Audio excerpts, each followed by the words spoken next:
Bill, can you talk a little bit about just how entertaining these games in the Cy-Hawk rivalry have gotten over? I mean, they've always been, but it seems like the last few years it's taken it up a notch. No, they've been really good games, and I think it's a credit to a lot of good players playing at a very high level. The fans have been great. I'm sure we'll have a big crowd Wednesday, so it's been a great showcase for our sport, a great showcase for our state, and you know, I think the people outside of our state even have kind of bought into this, and it's been fun to be a part of it. Does it help having somebody of Ashley's magnitude who has, you know, not only played it but like last year's shine when it really mattered? Yeah, I think that, you know, obviously you have two really good teams, and then you have high-profile individual players too. I mean, the storylines, you guys won't have any trouble writing about this one, I don't think. So, you know, and Ash being from IOC, it's the last time she's going to play against them and all that stuff. But I think she's really done well in these games, and you know, the players that the star players, the players that everyone gives the most attention to are the ones that usually trying to show up in these games and have those kind of moments. So she'll be ready to go. I know you always talk about like the cool thing in these games is somebody like a John Neal emerges. Leading up to it, do you ever get like a sneaking suspicion, especially from your side, like this person could do it this year? Yeah, I mean, I think you always kind of look around, and you know, I've always believed that in these kind of games, it's usually the star players, I don't want to say cancel each other out, but you know, that's kind of the way it seems to work. And so you're watching practice, and you're watching people, and how do they get ready for these games? Do they seem excited about it? Are they, you know, excited for the moment? So yeah, you're always looking, and obviously for our team, you know, there's kids that I think have the capability of doing it. And, you know, for us, it's about making a couple shots and getting into the flow of the game, and hopefully we'll find one of those kids this Wednesday. When you face an offense the caliber of Iowa's, how good is it to have Lexi Denarski on your side? No, Lex is a really good defender, and obviously when you're playing them, you know, the way they score, you know, it's and the pace they play with, and you know, you're not, you know, you don't shut out or slow, you know, whatever the word is, an offense like that. So you got to be smart. And historically, when we've had success against teams like this, we've played, you know, our attention to detail and our scout report's good. We're a team that historically is not fouled much. Do you defensive rebound? Do you win special situations? All the stuff that you can control. You know, when the game stops. You know, are you organized? Do you know what you're doing? And, for us, you know, staying out of foul trouble is big, and hopefully we can do that Wednesday. How hard is it to do what she's done her entire career, which is guard the best player on the other team game after game? Well, number one, no one really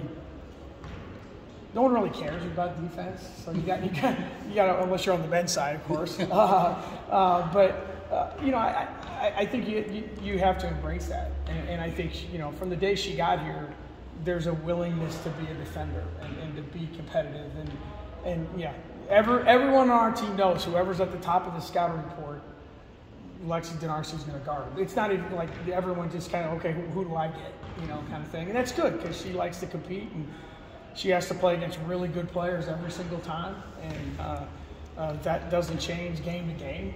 And she embraces that. She likes it. And, you know, we got to hope that, you know, we can give her the help she needs. But she's a really good defender. And like I said, she loves to do it. A lot is made about Ashley versus Caitlin, rightfully so. But on there, and, you know, Monica Solano's a good, you know, post presence. Is this the type of game that Stephanie Suarez has kind of brought in for a key piece in that situation?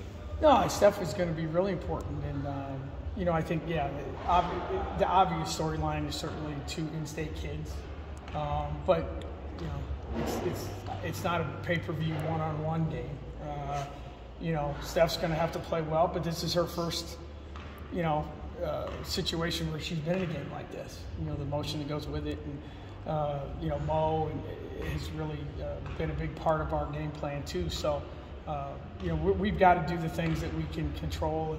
And, you know, I think the big thing for us is, is not overthinking some things. Sometimes as coaches, you try too hard, and you know, this is our 8th game of the season. We got 30 to play. This is different.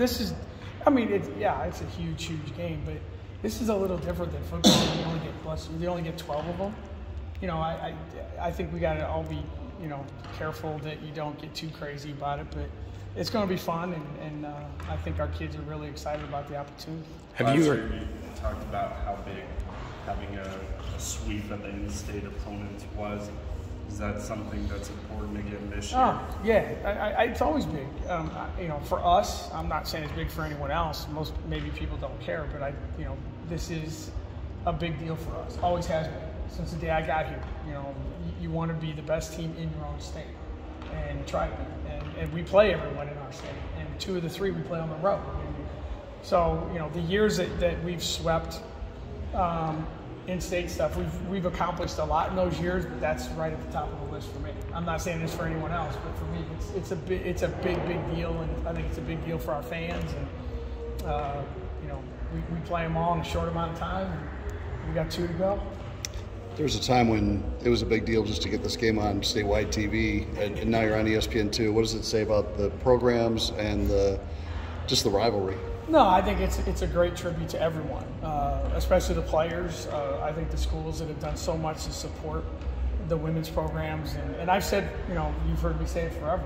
We have 4 really good women's basketball programs in our state, and I think to get this game on a national stage on a night where there aren't a ton of big games, it's going to be maybe the most watched women's game of the evening if you look at the way the schedule's fallen. So the chance to showcase our state, our programs, the fan bases, I think, and some great players. I think it's a great marketing opportunity, one that we'd have to pay a lot of money to do it. So I'm glad someone else is doing that. Have you or the players in general have any conversations with Stephanie Soares and how this rivalry is and how the atmosphere is going to be in Iowa City? No, you know, the only thing I said to her yesterday was, I said, you're going to have a lot of fun on Wednesday, and she kind of laughed and like, well, that's part of the reason I came here. You know, she wants to play in those games. So this is one of those things where the kids who are from Iowa, it's kind of in their DNA, and the other kids figure it out really quick.